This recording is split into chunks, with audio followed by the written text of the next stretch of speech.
эл тээр колуңарда, урматтуу өкмөт. Ай, жакшы сөздүн уяты жок.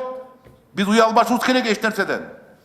Ушу кыргыз элибизди, кыргызстандыктарды жылуу туалетке киргизип алсак, мен ишенем, 10 жылдын ичинде жок дегенде 5 жылга көбөйтмөксүңөр орточо жашоону.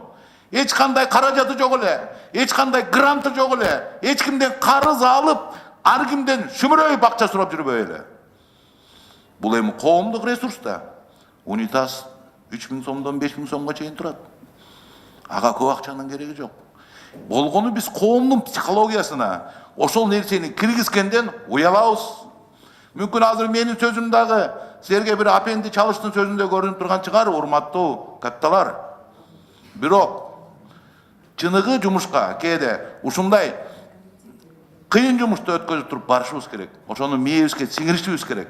Мына ошондо мына урматтуу Алтынай Сейитбековна турганда, урматтуу министр турганда, кыргызстандыктардын орточо жашын биз 2 жылга көтөрүп алганбыз деп бүтүндөй кылымга даңктана турган маселеге жеткизсек болот. Бул үчүн эч кандай каражаттын да кереги жок. Бардык механизм колуңарда.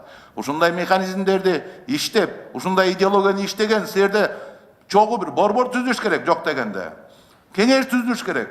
Ушундай идеяларды алып чыгып, анан ошону элге таратканга билекти түрүнүп алып киришиш керек да.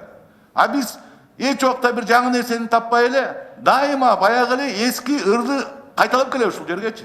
Каражат жетпей жатат, биз тиги оборудованияны сатып алдык эле, ал тиги кыла алдык эле, буга 1,5 миллиард керек. Ошол 1,5 миллиардтардын азыр кезде ооруп баштады.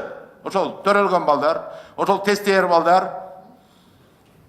Мынасыга мен ушундай жаңыча, мына жаңы өкмөттөн жаңыча иш кылууңарды каалар элем. Рахмат силерге.